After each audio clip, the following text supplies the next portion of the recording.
Coming up on the Dive podcast. Life is not easy, and there's so many things that as women we go through and we handle. But know that you have a helper. What if Eve has said to the serpent, "Let me not be like God, but let me be a woman, just what he created me to be"? Sometimes they can make comments such as, "Will you do this in your husband's house?"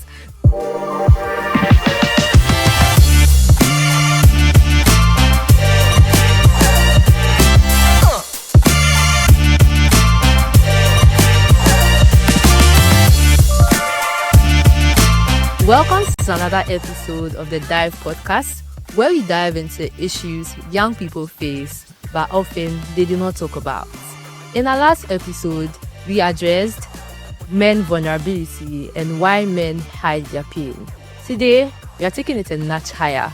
We are going to talk about what it means to be a woman while diving into issues such as mental health, emotional healing, trauma, and how we can heal. I'm Jessie, and I am honored to be your host. And joining me in this conversation are two phenomenal women who are passionate about women. They are Jessie and Zoe. So before we dive into our conversation, I just want you to relax. Grab a cup of coffee and just pay attention to this short blip because that's the basis for our conversation. It's hard to be a woman here. You are expected to be everything at once. And yet, you are told you are never enough. Be educated but not intimidating. Be ambitious but not disrespectful. Be submissive but also strong. If you speak your mind, you are arrogant. If you stay quiet, you are weak. Marry young, you wasted your potential. Marry late, and you are too picky. Don't marry at all, and society will pity you, even if you are happy. When men falter, somehow it's your fault. If your husband cheats, the question is never about him. It's, what did you do wrong? And even in silence, you are told to smile. Keep the home together and remember to say, God is good, even when the system is not in your favor. Being a woman for many feels like the full-time performance no one ever applauds. And that's why today, on the Dive podcast, we are going deeper into what it really means to be a woman, into emotional health, trauma, and the journey of healing. So to set the ball rolling, I'd just like to find out from our speakers, what are your first thoughts about this short blip? So I'll start with Jessie. Hi, Sybil. I agree with everything that has been said. Women are all kinds of things, and there is a lot of pressure on us in so many ways. Our social life, family life, your workspace, career, everywhere. And it's unfortunate, but I also think that it depends on our upbringing. And so everyone has different foundational upbringing, and it depends on how you as a woman, you were brought up. Then you'll be able to hold some of these myths in or not. And so, yeah. That's great. Okay. Zoe, how about you? Okay, I have a, pardon me, I think I have a rather interesting take on the subject. When I hear everything that you just read, the first question I'm asking myself is, who is speaking? Who is saying that women should be all these things, right? Who is saying that a woman should be this, a woman should be that? And who is society? I want to say, before we continue the conversation, that everything that I believe and everything I talk about is based on biblical wisdom. The reason why I say this is because I have traveled the world. I've been to places, I have had conversations, and I can say with confidence that the wisdom of the world is foolishness. And so I would rather choose the wisdom of God than choose the wisdom of the world. So everything I'm about to say from here on is based on biblical wisdom. I need to put that disclaimer out. Right. The next thing I want to say is that, have you ever read in the scriptures in Genesis chapter 3, where man eats of the fruit of the knowledge of good and evil, and then he discovers that he is naked and goes to hide. And then God comes into the garden and he says, Adam, where are you? And then Adam says, well, I heard your voice in the garden and I was naked. And so I went and I hid myself. And then the question God asked him was, it wasn't, what have you done? He said, who told you you were naked? Right? And that's where I want to pick the conversation from. Who is telling women all these things that we need to be? Who is saying that you should marry early, and when you marry early, you've wasted your potential? Who is saying that if you have children, you are great, or if you don't have children, you're not? Who is saying that singlehood is a curse or is a blessing? Who is saying it? Do you understand me? My understanding is, depending on the voice you are listening to, it could inform what you think about yourself as a woman. In the Let Me Be a Woman Foundation, which is the organization that I run, we have a primary question that we ask ourselves. What if Eve had said to the serpent when he came to tempt her? If you know the biblical story, the serpent goes to Eve and says, oh, do you know that you can be like God? If you eat of this tree, you would not surely die. You can be like God. You know, God did not tell you all the truth, blah, blah, blah. And then Eve, the Bible says that Eve saw that the tree was good for food, good to make one wise, and because of that, she went for it. Now, the question we ask ourselves is, it's the basic question every woman in our community asks herself. What if Eve has said to the serpent, let me not be like God, but let me be a woman, just what he created me to be? What kind of world will we have right now? That single act of listening to a voice that was contrary to the voice of God is what has led us into the state we are today. Now, the promise of the voice of the serpent was that she could be better, that she could be this, and she could be that. And that is the deception that we still face as women today. For some reason, it's not good enough to just be a woman. For some reason, you need to be more of something. You need to be something else, to be good enough. But there's something that I say, that I stopped asking myself, I stopped wanting to be anything else but a woman. And the day I discovered that, okay, if I don't have to be anything else but a woman, then what does it mean to me to be a woman? And that's where I feel like I started asking the right questions. And I said, okay, when did the woman first emerge? When did she first appear? We see that in the beginning when God said that it was not good for the man to be alone, and so he made the woman. What was his intent? There is not a single thing that is created that does not have a purpose.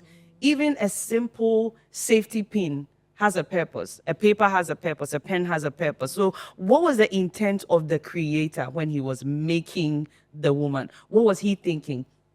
He was thinking that I'm making a solution that will be a helper. I'm making a solution that will be a resource person. So imagine, every time the word woman, the Hebrew translation of the word woman, is the same word that is used for God when he is going to deliver Israel out of captivity or out of war. When he is their helper, when you say, the Lord is my helper, it is the same word that is used to describe the woman. Now, would we say that because the Lord is Israel's helper, the Lord is subservient to Israel?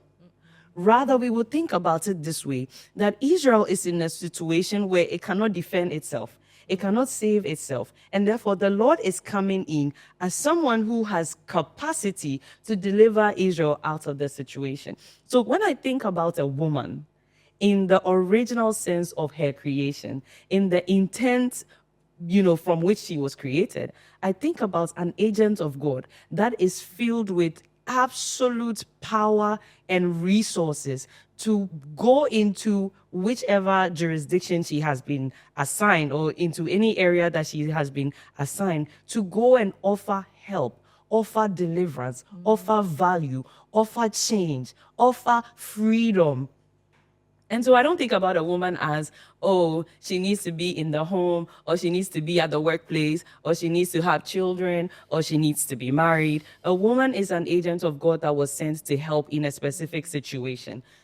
The specific context and in which God has sent you will define what it means for you to be a woman at the time. So if you have been sent into the home, if you have been sent to a man to be a helper to him, in fact, not all men are the same, and each of the men have different needs. So if you have been sent to man A has different needs and things that he would require, right? And so you as a woman that has been sent to man A will have different expressions. If you have been sent to man B has different needs and he has a different setting. If you're married to a governor, your help that you are bringing looks different from a woman that has been sent to someone who is, let's say, a father, right? Like their main assignment is to be a father. Those roles are very different. If you have been sent as a woman in leadership, what God will require of you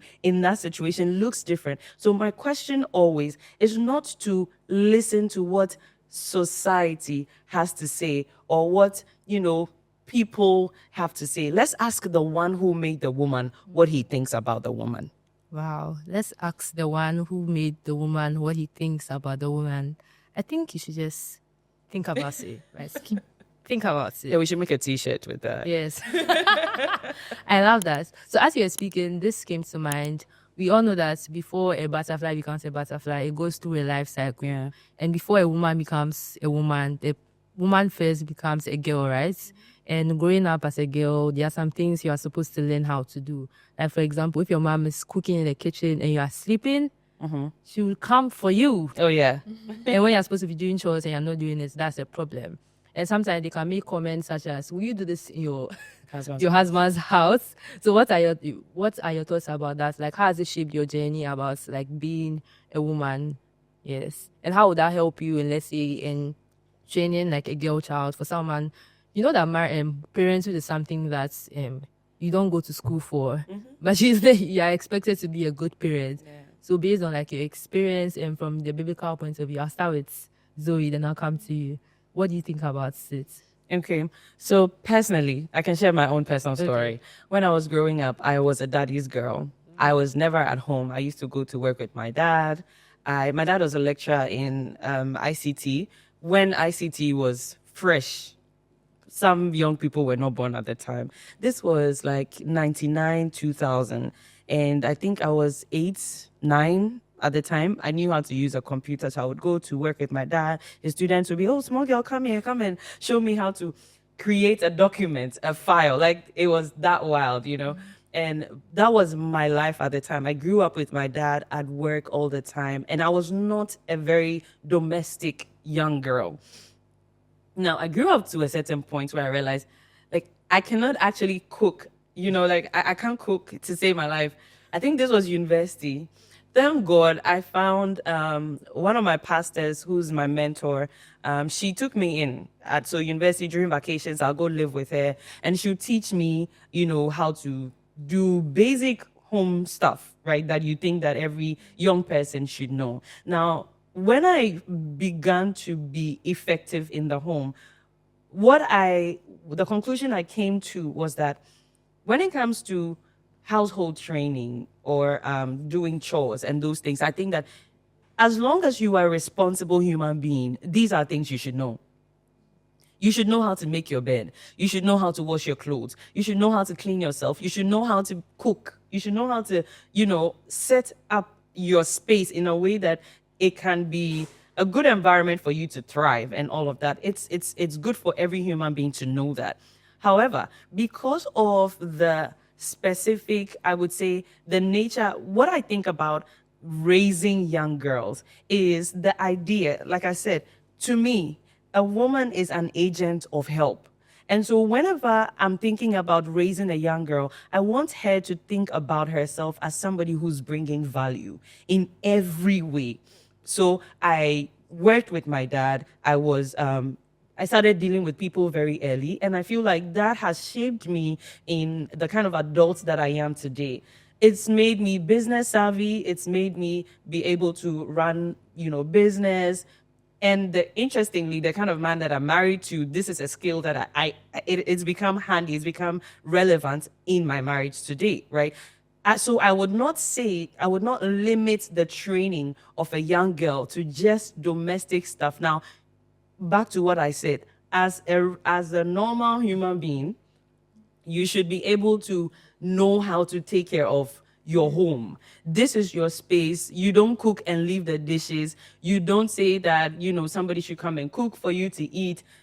Every young person should have this training. However, I think that the basic thing that I feel is very important in the raising of young women is to train them to see themselves as agents of value, agents of help, agents of change, and to make them understand that they are not less of a human being because they are a girl. I feel like it's a very warped mentality for you to. It's like you have a company and then you realize that, okay, your company is lacking of this particular resource. And you say, I'm going to hire this person to come and, join our company and take the company to the next level. And then you think that the person that is coming is subservient because, like, why are you having that kind of mindset? And so for me, child raising and parenting is more like discipleship.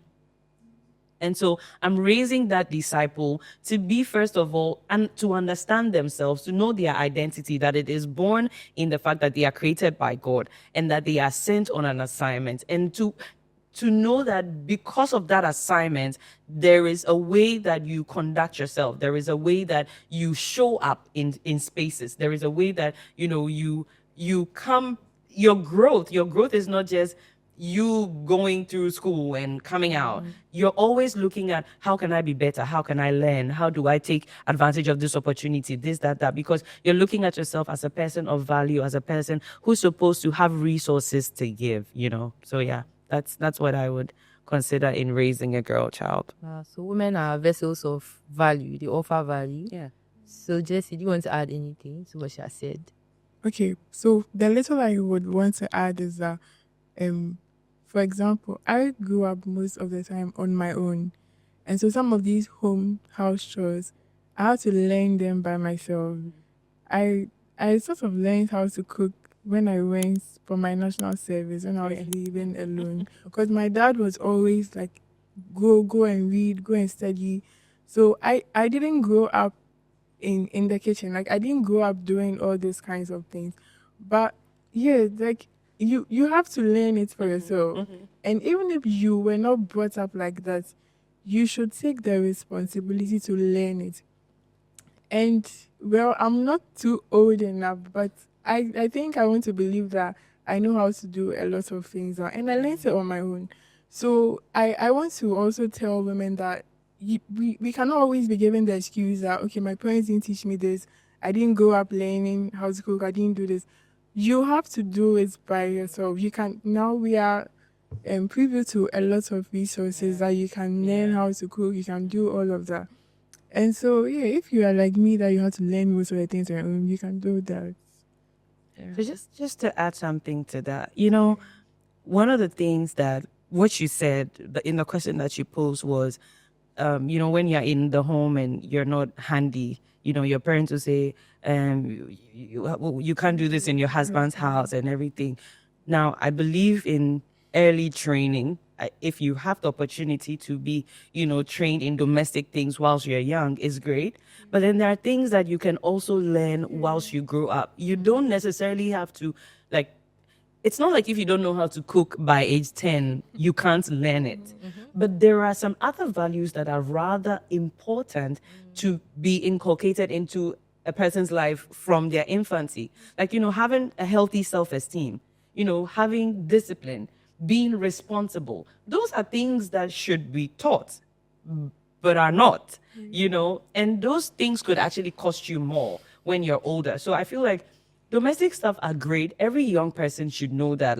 Notice what I said, young person, not young girl. Every young person should know this. However, I feel like there are more important values that even are, time sensitive as compared to domestic stuff. I feel like domestic stuff you can learn them as you grow.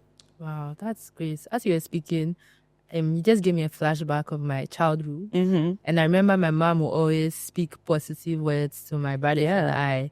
Because I remember, like, let's say if you didn't do well in a test, instead of her saying that, oh, why didn't you do well? She saw it that, oh, you can do better and I believe in you. And she always tries to That's find so good. a That's so solution good. to that. Yeah. So it actually helped me in my self-esteem. So I'm already aware that I'm intelligent. So if you are someone who is watching this, I want you to know that you are created in the image of God and Christ is the wisdom of God. So you have the wisdom of God. So probably if you are struggling, I remember when I was growing up, I was struggling in some subjects, but when I encountered Christ, he actually helped me to the point that when I went to senior high school, I became first in my class throughout. So I finished school just because he helped me, and I also did my part. Let me emphasize on that. Absolutely necessary. On that part. So every woman or every young person listening to us, your value is important. You have to know that you are valuable because of Christ. Yeah. So when you have that mentality, it helps you in even how you live every day of your life, because you know that you are purposeful. And even if you might be going through something that is very hard or difficult, it will motivate you because you know that it's just a phase, it's just a season. So moving on to our next question. So Jessie, I realized that you are the only child of your parents, and I just want to find out how did it affect you growing up as a woman? Yeah, because there are some people listening to us who might be the only child and they don't have siblings, so sometimes that fear of missing out things when you have friends who have siblings and they say when something happens, say, oh, I'm going to tell my siblings, and that's you. Why are you going to tell? Yeah. Well, it has been a very lonely walk and a lonely life. I mostly always ask God why he didn't give me siblings, because it's not fair. For example, if as a young lady, when some of your things get finished, I can't go to my parents and go and use them. Like I always have to go and buy things on my own, and I haven't sincerely appreciated the years because it has affected my social life. It has also affected my emotional health and my mental health, because most of the time I have to deal with things alone. I have to I didn't have anyone to look up to. Right. So there's been a lot of mistakes growing up. But I would say that God has given me the church family. But it is still not the same, because you go home alone and then you go to bed alone, you're on your own. And my parents are very old, so there are certain things I can't even go and discuss with them. You go and talk about it and your mom will start saying, like, she will start being scared instead of encouraging me. So I've had to deal with a lot of things by myself. I've had to go through life alone. It's not. Don't worry, we can be your sisters. We have room. It hasn't really held my self-esteem, but I personally am someone that I know how to self-develop myself. But I would also give gratitude to God. The Holy Spirit has really helped me. But there are so many things that I had to learn on my own. I had to forcefully be confident. I have to believe in myself alone. Sometimes I still see myself like a loner, but I think I'm gradually coming out of that space. So it hasn't been fun being an only child, and I don't advise anyone to give birth to just one. However, if it's a circumstance that you can't do anything about, I would always tell people that let the child grow up around certain people. Because I didn't get that, and it was very terrible. At least if they have cousins or friends, let them be around them, because if they grow up, it's going to affect them in the long term. Wow. So yeah, that's what it has been to me. Wow. So still on this question, but we are going to dive into relationships. So this next question goes to Zoe. Growing up in your formative years, you have crushes, and you see a lot of your friends dating, breaking up, and when you look back, you realize that, is this the guy I used to have a crush on? Is this his head? Are you kidding? So you want to share that you've been in quite a number of relationships before, like the man you are married to. How's the journey been like, and what are some of the mistakes you've made, and what are some of the things you can share with us so that people who are younger than you can learn so that they don't repeat that same mistake? Okay, so this one is quite a story, so brace up for it. When I was 24, I discovered that I had spent 17 years of my life in relationships. Yes. Wow. I know. I get that reaction a lot every time I I'm say being a that. mat in my head. Yeah, because my first relationship was in class 2. I remember his Class name. I will 2? not mention it for security reasons. So in class 2, I had a boyfriend. I think he promised me he was going to go to Italy and come back for me. He never came back. So here we are. And then in class 3, I had a different boyfriend because my class 2 boyfriend had left. And he was also a very nice person. I didn't go to class 4. I was jumped to class 5. In class 5, I didn't have a boyfriend because all the boys in my class were not nice. And then in class 6, there was another guy. Now, let me define what I call relationships. Okay. So relationships is at any point in my life, any boy I was obsessed with, I was thinking about, or I was actively dating. Now, all my dating has not been sexual until I got married. So, in class 6, there's this guy. Well, I wrote him a love letter. I hid it in my notebook. Somebody discovered it and gave it to him. I did not plan for it to go that way. Then JHS1, there was a different guy, same guy, JHS1, JHS2. Then in JHS3, something amazing happened.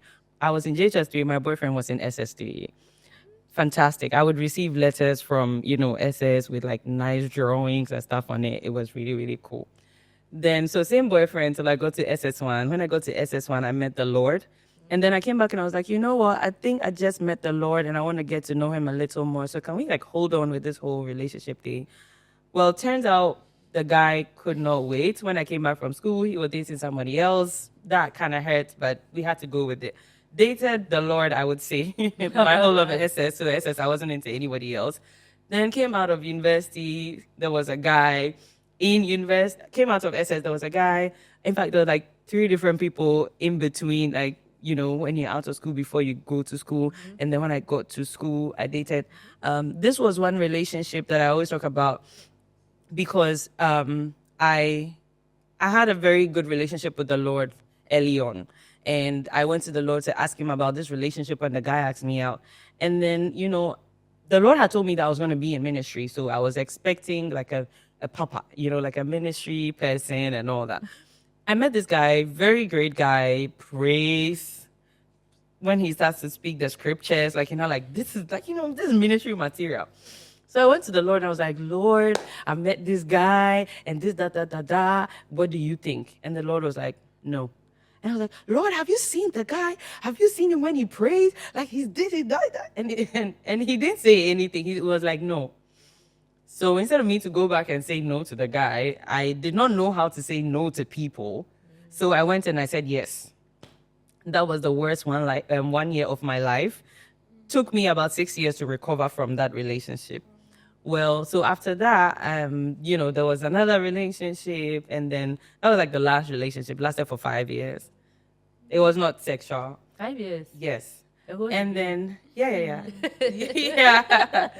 So, after the 5 years, I think I came to the point where I realized that something must be wrong. So in, internal reflection, I discovered that I think I found myself a bit too complex in the sense that I had all these very deep thoughts about things. I'm not a very trivial person. So if I say I want to know you, I'm probably going very deep with you. Like I want to know why you think about this thing this way, why you feel this way. Can we explore?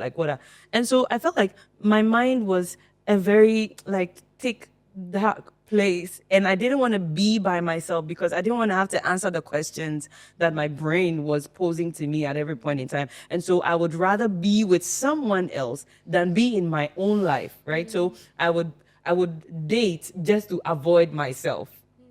Do you understand what I mean? And I feel like a lot of people do that today. A lot of people are jumping from one relationship to the other just because they don't know how to be by themselves. Like there was a time where somebody would consider me an extrovert or somebody who would like to be out there. because I never wanted to be at home by myself. If I was at home by myself, that meant I was reading a deeply engaging book or something. If I got the chance, I would want to be out with my friends, be in some kind of activity, just so I don't have to engage my mind, But that was what I discovered, that I was trying to run away from myself, and that was why I kept jumping from relationship to relationship.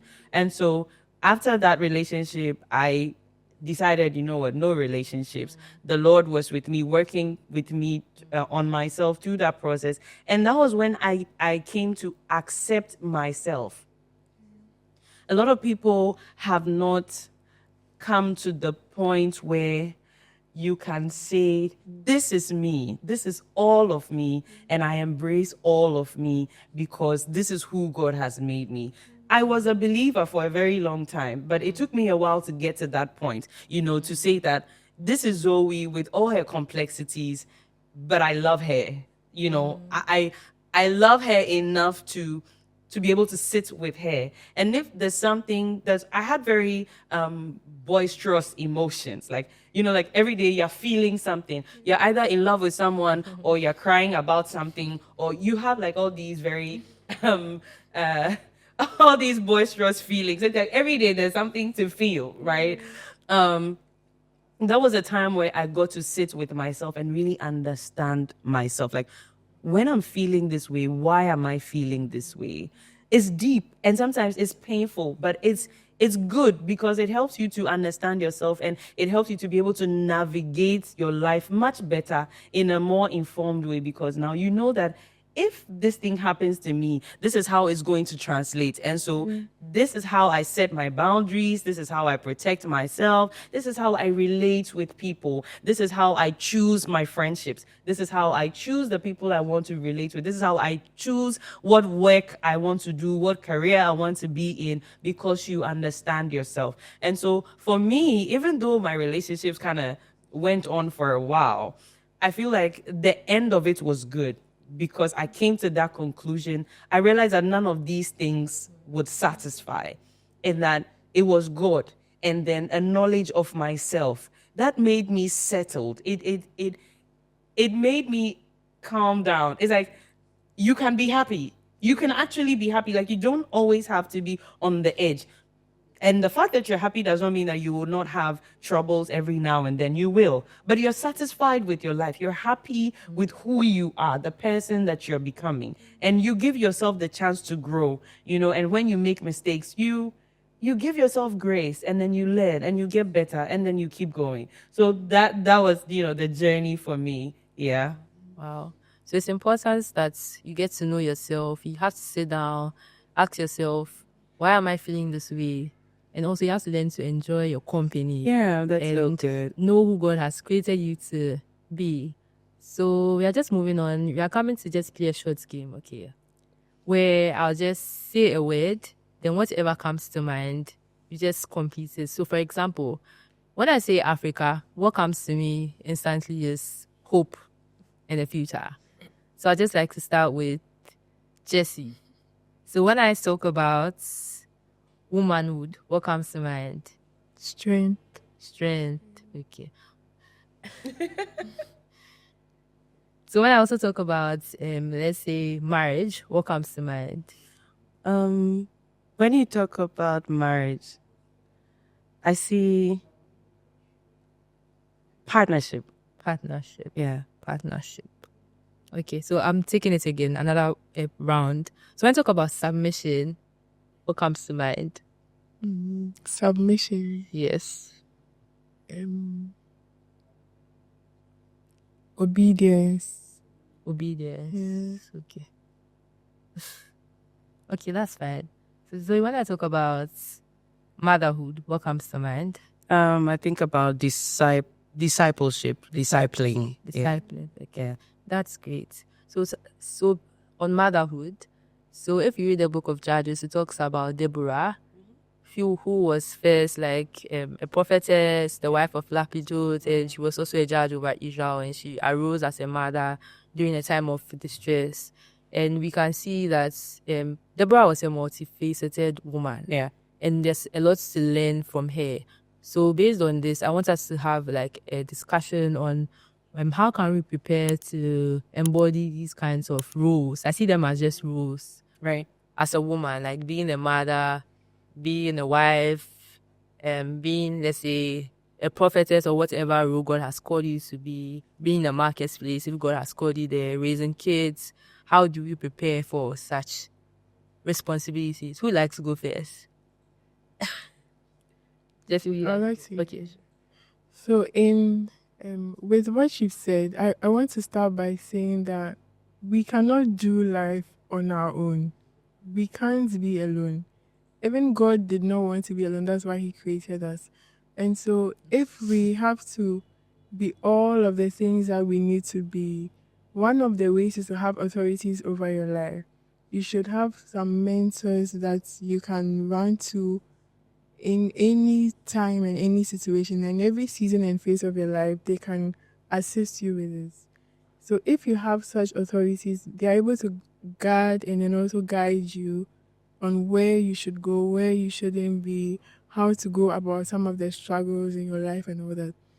And so yes, you don't have, you cannot do everything on your own. We can't be all of the things that we need to be as women alone. We need to have fathers and mothers that would help us. Yeah. Wow, thank you. So Zoe, what do you think about this too? Okay, so when I think about, growing into a woman, like developing into a woman, it's the same way somebody would say, how do I become an effective marketer? I feel like there are skills that help you to deliver effectively on your role. The very first one that I want to talk about is identity. And that inner strength, having that safety of knowledge of who you are, so that it gives you the strength to be able to be what you're supposed to be. I feel like one of the biggest challenges that women face is not knowing who we are. And we don't know who we are because we keep asking the wrong people. We keep asking society. Society did not make us. And so I always redirect people. One of the things in our community, so our community is called the Good Woman's Network. And we say that a good woman is a woman who's actively pursuing her creator to know him. And through a knowledge of him, discovers and develops herself and allows room for others around her to do same. So our idea of identity is to go back to the creator, the manufacturer, and ask him, what did you have in mind when you were making me? Because that will set you up for success, even before the game starts. Because a water bottle is a water bottle because of the intent. A microphone is a microphone because of the purpose for which it was designed. A picture frame is a picture frame because of the purpose for which it was designed. So imagine your microwave wakes up one morning and says, well, it's so boring. I'm so boring. I don't show any pictures. Look at the TV. It has bright pictures and this, that, and everybody's sitting and just watching it. As for me, you just dump the food in me. And then once it gets warm, you walk away. If the microwave were to do that comparison and to say that I'm not enough because, it's a wrong premise for understanding how you show up, because the reason why the microwave was made was so that we don't have to go and stand in the kitchen for hours warming food. And so the fact that the microwave is delivering on its purpose makes it successful, right? It makes it a good product. So I feel like the under identity, I would want any developing woman, any woman that's growing, to come to the point where she sees or discovers why the creator made her and settles with it. The last time we were having a conversation in my community, and I asked them that, what if God told you that, you are precious to me, you're special to me, and the reason why I designed you is so that you could be at this. One of the examples I used was that I want you, like God calls you and says that I think that you are everything that I need to be a wife to this person. Will it be enough for you that God said that if you can successfully deliver as a wife to this person, then you would have accomplished my purpose for you? Would it be enough?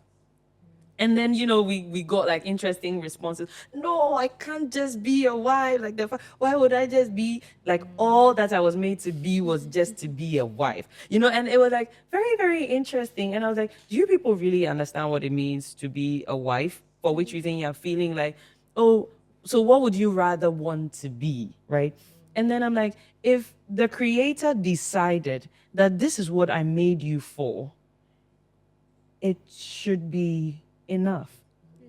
It should be satisfying. I should be content in the fact that I am an air conditioner and all I do is to just hang up in the air and blow cool wind. I should be satisfied with that. I should be content with the fact that I am a bulb and all I do is hang up there and light a room. I should not begin to say, well, I could become a bulb that shows pictures, and I could match with the TV. I could rub shoulders with the TV, maybe. So that place of identity is very important, because once you discover the reason why you were made, your entire duty is to deliver on that purpose, right? The next thing that maybe we can consider is understanding stewardship and resourcefulness. I think that I've heard multiple times people say that women are multipliers. And the reason why we say that is because usually they use the home as a context, and then eventually or ultimately we would say that when you give a woman a sperm, she gives you a baby. It's in our design. It's in our design to steward and to multiply. It's just the same way when you put a grain in the earth, it gives you a full stock of more grain, you see. And so I feel like young girls or young women should be taught how to steward and how to multiply. Even though it is biologically within us, there are other ways where you can be fruitful, not exactly giving birth. Giving birth is part of our physical design. We've been designed physically that way to be able to do that. But then there are other ways of being fruitful that should be taught, that should intentionally be communicated to a young girl that, okay, you don't want to be a wasteful person. You want to be someone who receives and is able to steward, multiply before it goes back out, because that is the design of the woman. The next thing that you probably want to think about, which would be my final thing, is because you have been called to be a helper, and primarily a helper in a relational sense, you want to learn relationship skills. One of the things that I have learned in marriage is that it is not good enough to be a good person. You need to be a good person. It's not good enough to be a good person. You need to be able to intelligently relate, so that even when you're relating in a difficult situation, you're not just communicating to the person that they're being difficult, but then you also have the resources to help them to see that this is how they could do things differently, so that they can show up better in the relationship. So you would see that. And this is not blaming or shaming women. Nobody has to take responsibility for what the other person has to do. But if you were my friend, what would make me a good friend is not to call out all your weaknesses, but to be able to show you how to, after you have seen the weakness, evolve from that place of weakness into a place of strength. So relationship skills are very essential for everybody, because of course we all relate, but I feel like because our work is sort of designed to be a helper in a relational way, you're going to raise children, you're going to be married to a husband. How do you cultivate your home so that, because you know that the mood of the woman sets the tone for how the home is. So how do I create a pleasant home? How do I create an environment where, people are at ease and people feel relaxed and people feel safe? All of that, I feel like, are important skills that young people or young women should be taught on their growth journey. Yeah. Wow. So still on relationship skills, I want us to dive into like the emotional well-being of women, Yeah. how we communicate without sounding rude, but still offering value. Yes, but before you answer this question, I just want you to like this video, subscribe, and share it with a friend. That will help us a lot. Okay? Okay. I hope you're enjoying this conversation. Let us know in the comment section. So moving on to the emotional well-being of a woman, how can we? Yes, do you get my question? Yeah, how do you navigate Now, how do you that navigate that as a effectively in relationships? Yeah. So I think the Even with first thing. even with, let's say, our siblings, our parents, our loved ones, our friends, and our friendships. Yeah, so we could start from there. Okay. So usually when we think about relationships, the first thing that comes to mind is to go external. Yep. We're thinking about relationships with everyone else. But the longest and the best relationship you should have is the one you have with yourself. So If you are able to appreciate yourself and relate well with yourself, you are in a much better place to relate with other people. So one of the first things I would say in the whole emotional navigation sector will be to understand your internal makeup. Like, how are you designed?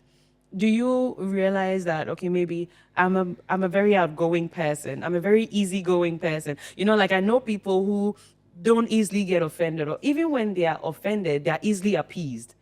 Then there are other people who easily get offended and are more difficultly appeased. What kind of person are you? Are you like somebody who likes to do you introspect a lot?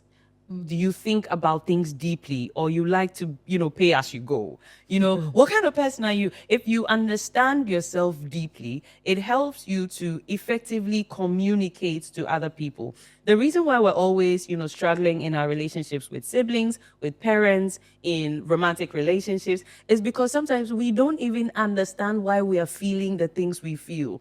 But do you know that as a woman, every stage in your menstrual cycle sort of affects how you show up in the world? Because when you have just like about a week to your menses, you're probably very low energy, PMS is beginning to show up during your menses. Of course, you don't want to be too active. Maybe you're in pain, you just want to rest. Your body is like regenerating itself, so you need to give yourself the time to calm down. So you realize that in those seasons your energy is not as high, but right after your menses, the week after your menses, you're energetic, you're flourishing. When you show up into the room, there's so much light and brightness coming out of you. Do you understand this? Because if you don't understand this, then you will schedule a meeting a week to your menses.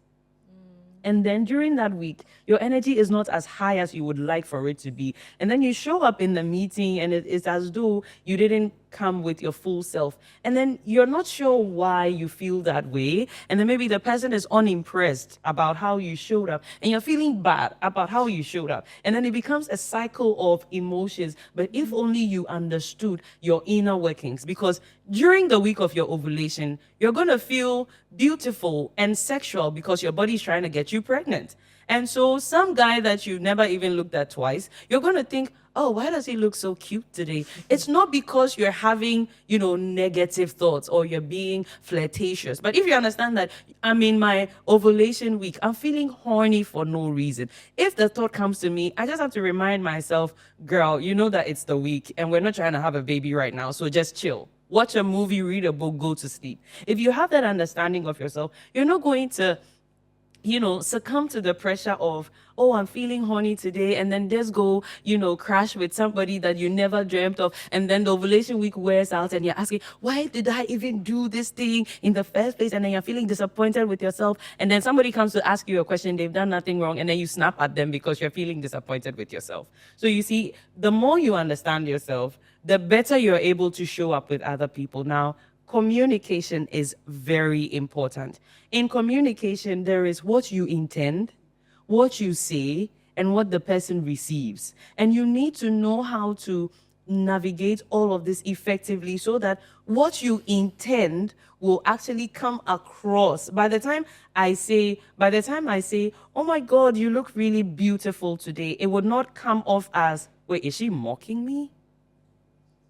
Because there is a facial gesture or there is a tone of voice that you can use to say the exact same thing and mean two different things. So how do you navigate these things? You need to learn. I feel like being an effective human being is a lot of learning, and you just need to most of us assume that we know. But I don't think we know as much as we think we do. And so one of my highest values is growth and learning and understanding that as long as I'm alive, I can learn. As long as I'm alive, I can evolve. So if I'm making a mistake, one of the things that most of us do wrongly is we hold ourselves ransom when we make mistakes. But mistakes are a sign that you're going in the wrong direction. And so once you figure out that, okay, no, this was wrong. What's the right direction to go in?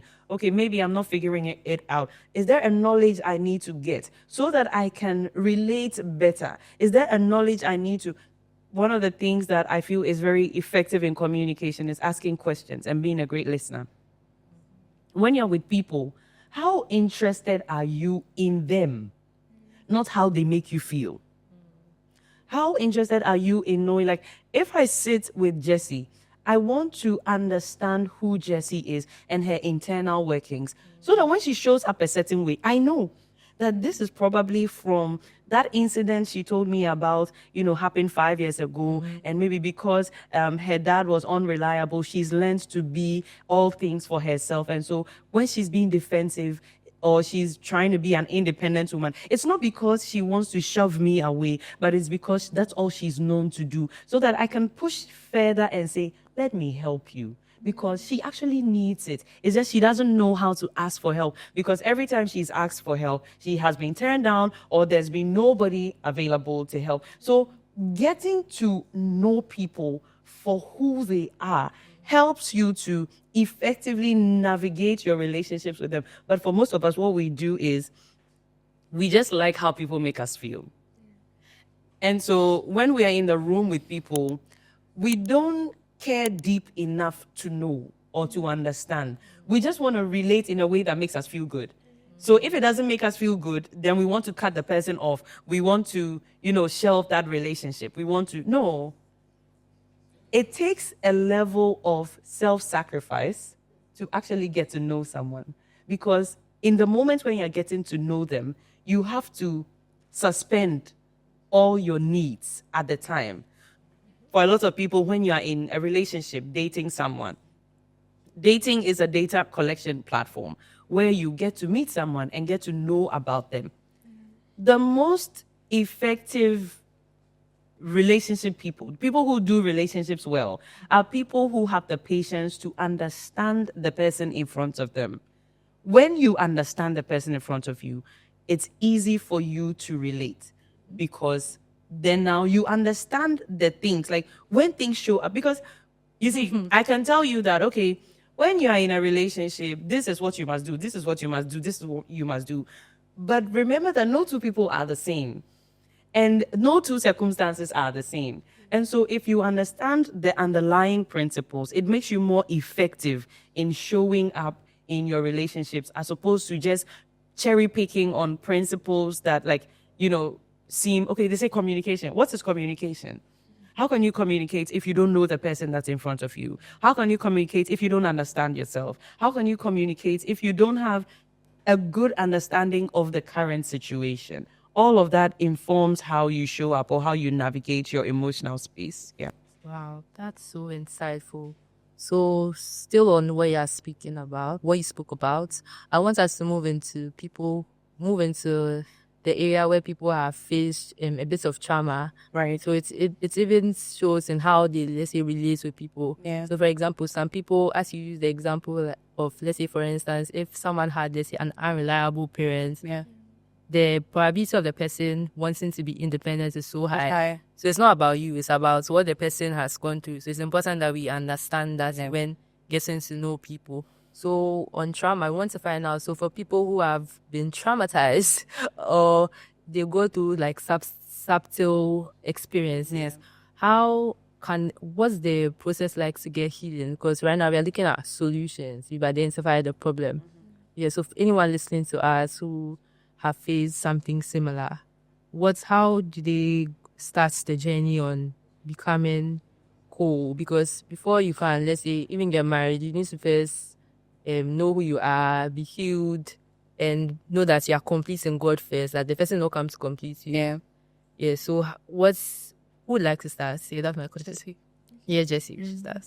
So I would like to start by saying that healing is not just going to take a day. It's going to be a process.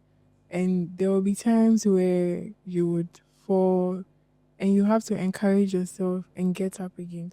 So a lot of people begin this by making it look like I need to get healed immediately. It's not going to happen immediately. And so first of all, if you accept that, okay, I've been through these experiences, growing up has been lonely for me. I've had to encounter a lot of failed relationships here and there. You have to acknowledge that and then tell yourself that, okay, I'm going to go through the process of healing, but it doesn't mean I'm going to get healed immediately. When you accept that, it makes your journey easier, because people are really traumatized. Like, people have gone through a lot, especially in their formative years. And it's also not difficult for some people to talk about some of the things they have gone through. Because, for example, I've had certain experiences, and anytime there are certain people that I try to open up to, and anytime I talk about it, I feel like they invalidate my feelings. And so I shut down. Like, I'm not even going to talk about this thing anymore. It's okay. I'll just deal with it by myself. And it's rather made my trauma more, because it has to come out. So it's a whole lot when it comes to healing. You have to tell yourself that, okay, if I opened up to this person and it didn't go the way I expected, it doesn't mean that I should close up, because I need to be fine. I want to get whole. Go to the next person. I mean, don't give up on people who you've opened up to. Try and find yourself in a community that you think or you are very comfortable with, or people that you know that, okay, if I express my feelings to this person, or if I express my pain or trauma to this person, the person will not dismiss the effects that it's had on me. And I also want to speak to those on the other side, that when people are talking about what they have experienced, don't be too quick to make them feel like, oh, others have gotten it worse. Yeah. You are even... You're lucky. Yours is okay. Yeah. I don't like that thing at all. Like, if I'm talking with you, or if I'm expressing myself and you tell me that, I'll just stop talking. Because it's not fair. We are all different. Everyone has their level of tolerance. And what you can take, someone else can't take it. And so those on the other side, please, or even to us ourselves, like, we have to be patient with people that have experienced a lot of things. And so it's a whole lot of things. We are not the only one going through things. So when I'm going to say this because I've had this experience where I felt like, why aren't these people... I wanted them to be there for me, and they weren't there for me. And eventually I came to understand that, you know what, everyone is dealing with their own thing. So I need to be patient, in as much as I'm telling them some of the things I'm going through, and they are not immediately there for me. It doesn't mean they don't love me. Maybe this is how they are showing their love. They are showing their love by just checking up on me. They're showing their love by telling me that, oh, Jessie, I'm here if you need anything, even though I will still not reach out to them. But it's always...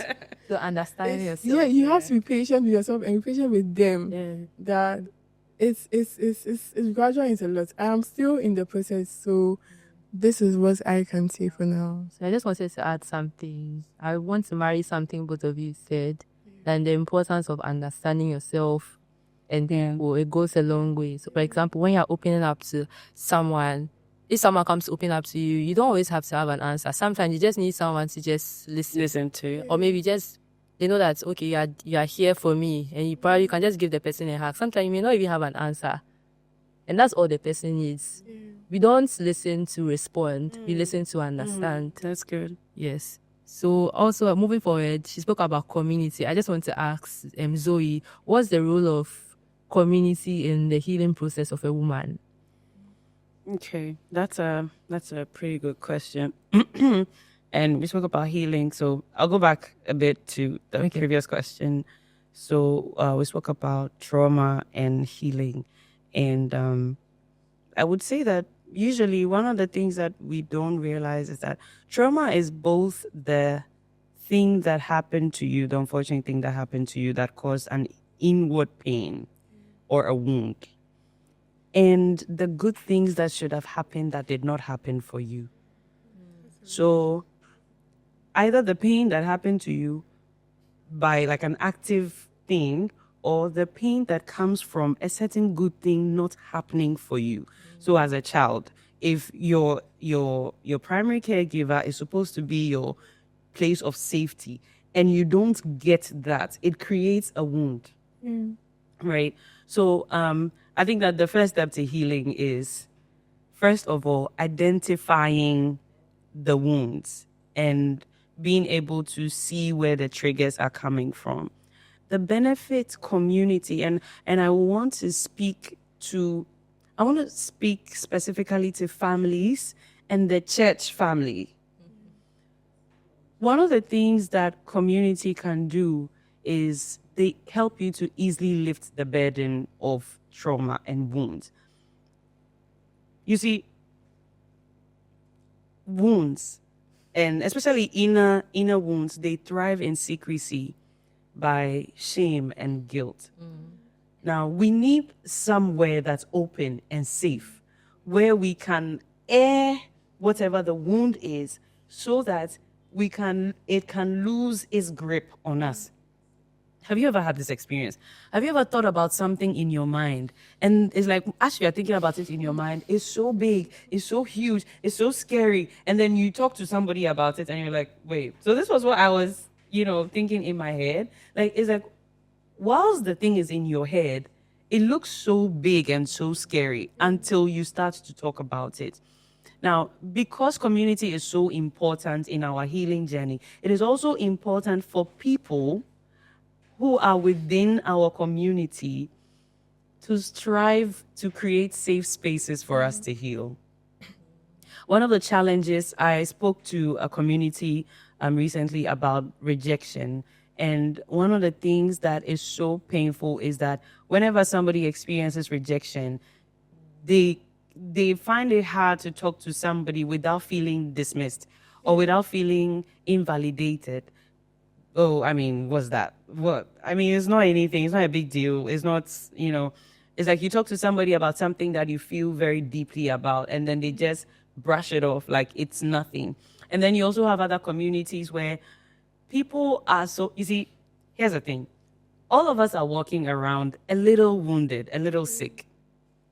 And because none of us are finding the cure to the healing, which I believe the first place, if you've ever driven an automobile, you would realize that one of the advantages of taking a car when it is faulty to a service center of the manufacturer, like you have a Toyota vehicle that it has a certain fault with it, and you take it to a Toyota service place, is that the Toyota service place understands completely the make and the fabrication of the Toyota car. And so they know how to service it without playing guesswork with the vehicle. Most of the times when you have a Toyota car and you take it to like a random mechanic, what he's doing is that he is guessing. He's just try and error. He's trying to see, okay, will it work? Will this work? Will that work? By the time he's done, he has destroyed more things than he would have fixed. And so I would say that if everybody has some kind of a wound somewhere, just go back to God and say, Lord, you made me, you formed me, you know me from my mother's womb. Where are the places where, like, what are the places where I'm wounded? What are the places where I'm sick? And then he will begin to reveal to you. Now, the second thing that you can do is to take feedback from outside. Very painful experience for people to do, but I highly recommend it because it works. if more than 3 people are giving you a similar feedback, it's probably true and you might want to pay attention to it. Now, feedback is not to say that you're a bad person, especially when you get negative feedback. If you're getting negative feedback, it's not to say that you're a bad person. It's just to give you an opportunity to grow in the area where you're getting the feedback. And so, also, with our community, those that are giving feedback, please, you are not giving feedback to establish your authority over the other person.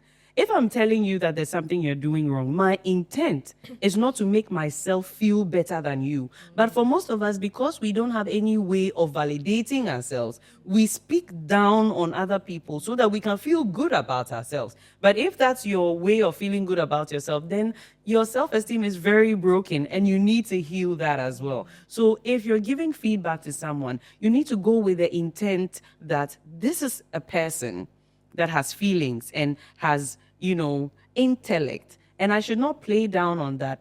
All I'm trying to do is to communicate to them so that they understand the place they're in. There is an Akan proverb that says that dia ocha sarni nim chia. That is, whoever is drawing the line in the sand does not know that it's crooked at some point. So you who is the onlooker, your intent is not to tell the person how wrong they are doing what they are doing, but your intent is to alert them so that they come to the knowledge of what they are doing and then be open to receiving solutions. So when community is very important, if you find yourself dealing with some kind of trauma, you need to seek out safe spaces. You need to seek out places where, it's safe enough to be naked and not ashamed.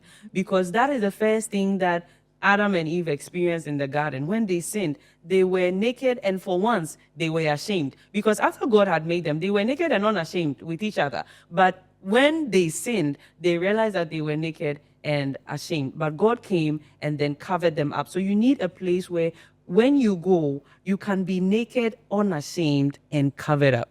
Yeah, that's what I'll say about community. So that means that for each person in the community, it's important that they have a relationship with God. Yeah. Because when they have a relationship with God, it's to show in the advice they give to us. Yeah. So based on this premise, I would like to find out what's the role of God in our healing process, in our relationship with Him.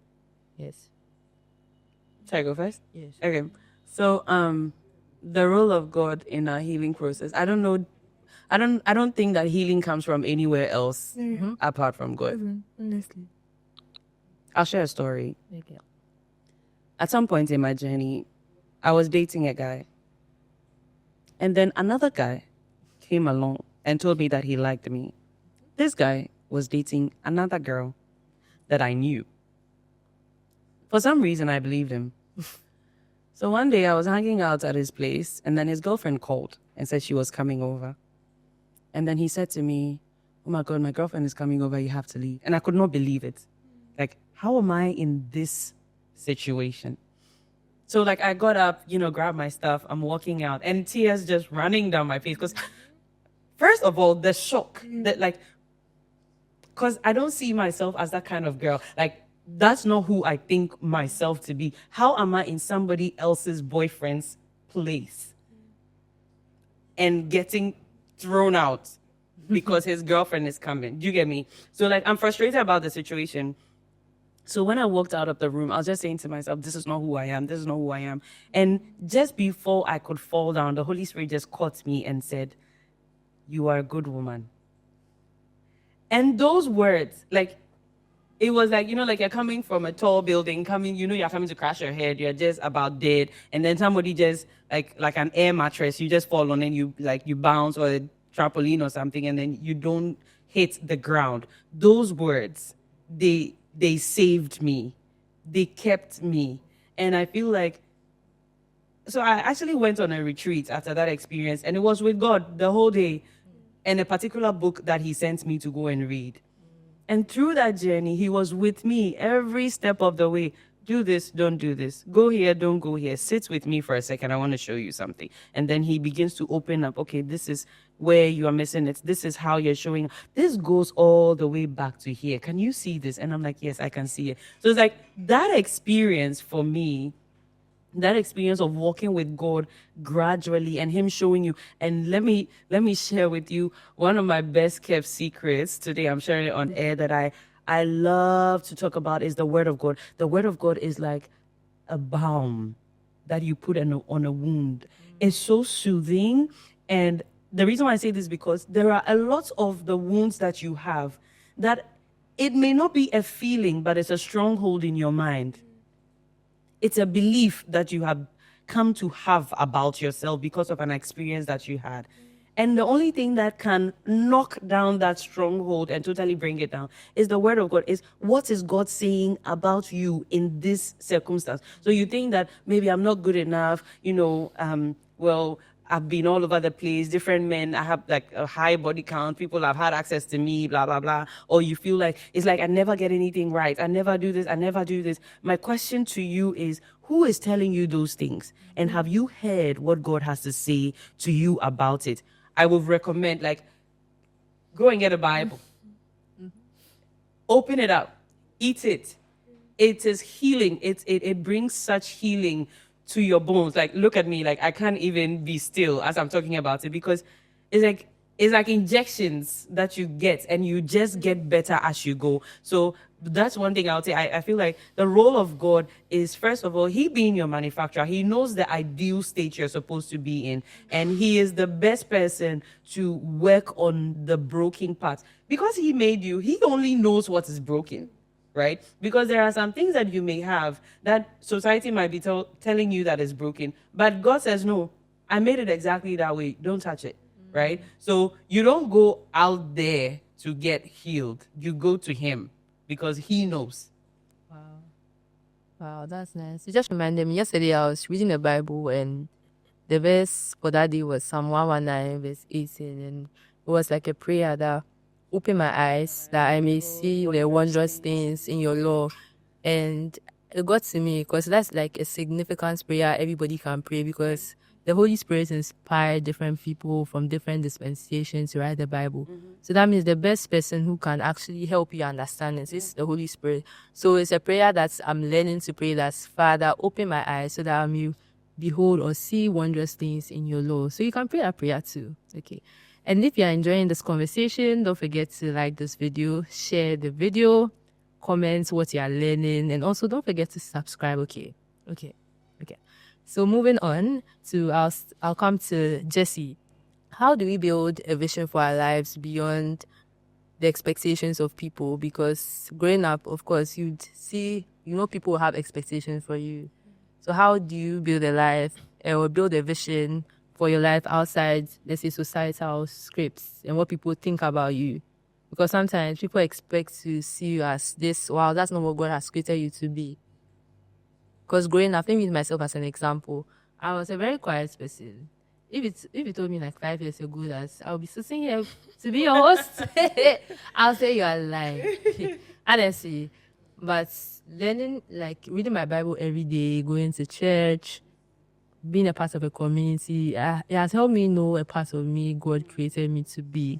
And it didn't just come in one day. It was because of the consistency of knowing God for myself. So, and people wouldn't know that I could do this. So my question is to find out, okay, how do you build like the vision God has given you outside societal expectations? Okay. So I'll take my point from what Zoe said previously. And then she mentioned that you actually have to know who you are. And it's the beginning of everything. Yeah. If you are able to know exactly how you react to things, how you respond to situations, it makes it easier to just not necessarily accept everything that everyone is saying. And it comes back to your self-esteem. It comes back to knowing your purpose as a woman. It comes back to believing in yourself. That can you actually even be alone if no one wants to help you, if no one is there for you? And it all comes back to you. And the only way you can know yourself is to have a right standing with God. Because if your relationship with God is shaky, it also affects how you know yourself, how you react, how you respond, and all that. And so it just comes back to you. In this case, you have to be selfish a little bit, and for once, take yourself as the case study. Put yourself down. Know yourself. Know who you are. And I'm not saying this because it's easy, because even as I'm speaking right now, I'm talking to myself. I have to know myself much more to be able to not just go with the wind, go with the flow. It's difficult to know yourself, actually. It's not an easy thing, because you are in the midst of people. Wherever you go, you meet the external forces. You cannot be alone, but you have to learn how to be alone in the midst of everyone. So, yeah, I'm still figuring that aspect out. Yeah. Wow. Thank you so much for sharing with us. Zoe, you'd like to know your thoughts. I'd love to know your thoughts on this. About building a personal vision. Yeah. Outside societal expectations. Oh, right. Man, that's so good. The reason why I say that is because most of us, there was one of the questions you asked earlier, that why do we think that women face the contradictions we face? Because, they're asking you to do this and yet don't do that, do this and yet don't do that. That's because we're listening to the wrong voices.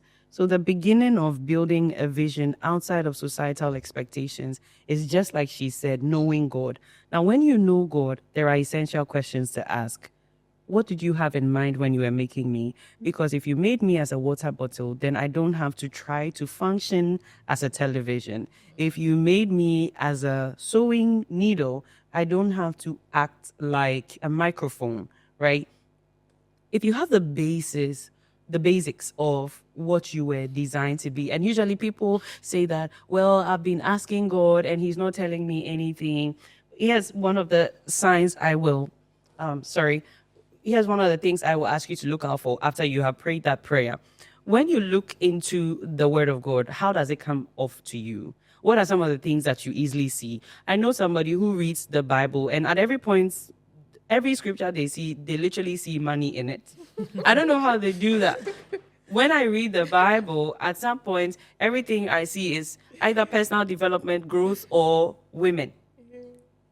And then you realize that you find yourself in several opportunities, like opportunities present themselves to you. You go to church or you go to a company, you're working in a company, and then your manager calls you out for like a particular thing. It's like every day we need this particular thing. This is the person we go to. This is the person we go to for this kind of thing. Or you realize that you showed up in church and then something is beginning to become profound. Okay, maybe you wanted to join the ushering ministry because you thought you could. And then you joined the ushering ministry, but you're not finding fulfillment there because it's not like you don't like people. You like people, but just you realize you don't have the bandwidth to deal with people. Are you called to people ministry, or you're called to something a bit more different? Those things are signals for you to consider. So you want to pay attention to the things that tug at your heart.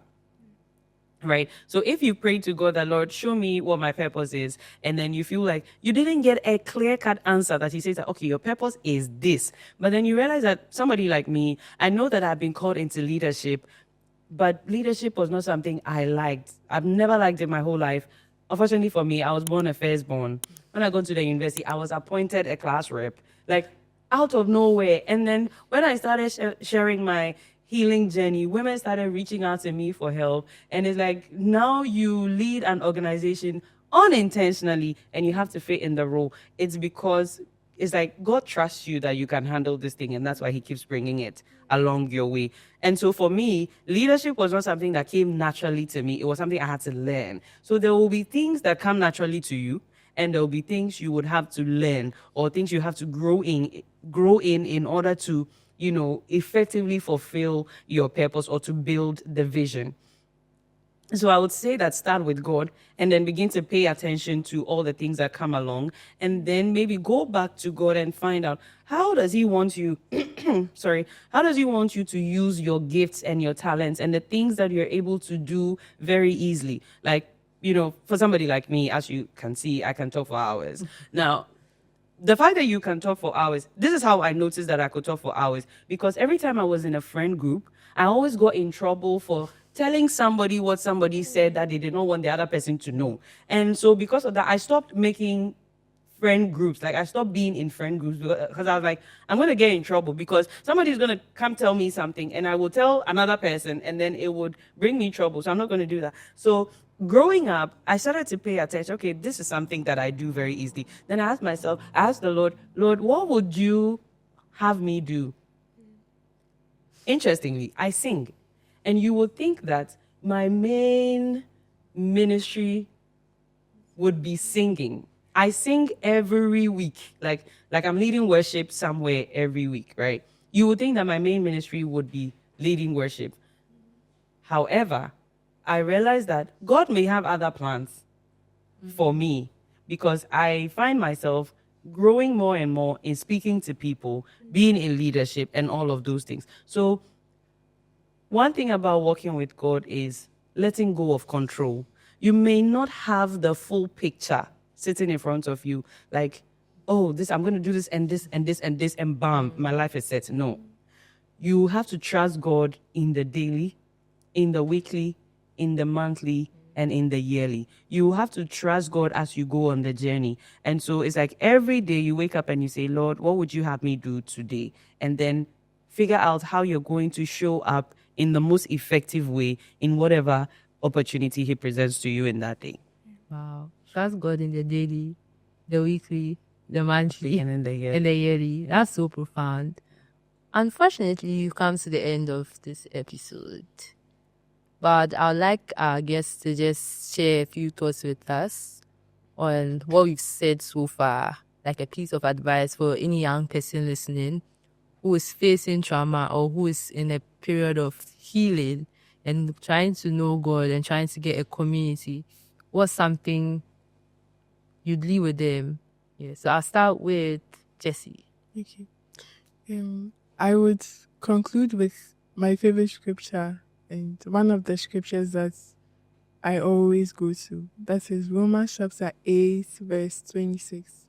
It says that likewise the Spirit also helped our infirmities, for we know not what we ought to pray for, but the Spirit always makes intercession for us with groanings which cannot be uttered. And so I know that life is not easy, and there's so many things that as women we go through and we handle. But know that you have a helper, you have a comforter, you have someone who understands you beyond everyone else. You have someone who is making intercession for you every day. You have someone who is not giving up on you. The Holy Spirit is not tired of you. Let everyone else be tired of you, your parents, your friends, your siblings. But you have Him. Run to Him every moment, just like the prodigal son.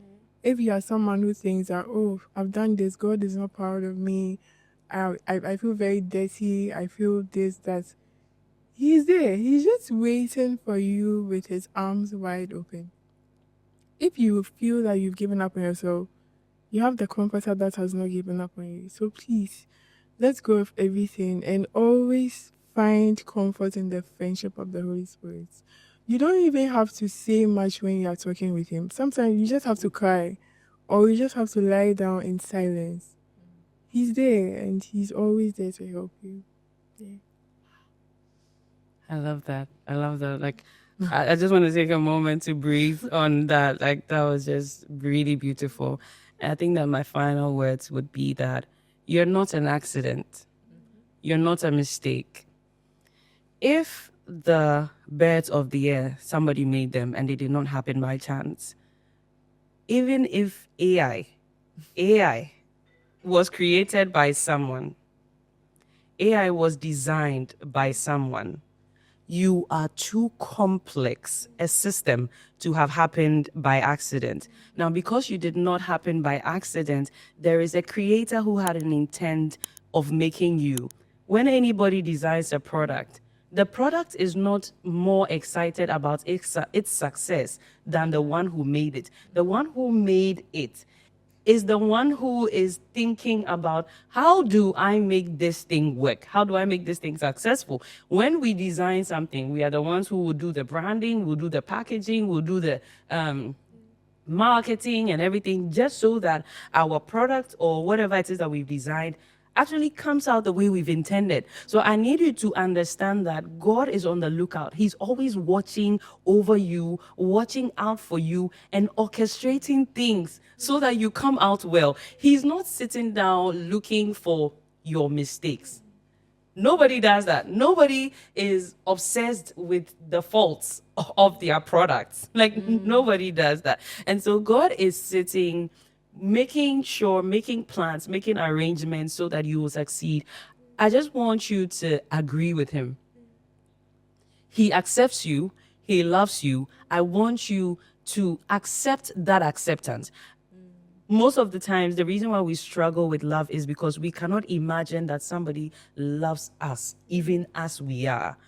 But I want to tell you that that is the actual situation. That regardless of whatever you think that you are, or wherever you think that you're at, God loves you, and he's thinking deeply about you. He's working things out for you. And so if you could lean into him a little more and work with him, in writing the story of your life, I think that you would have something really beautiful. So yeah, that's what I'd say. Wow. That's all I can say.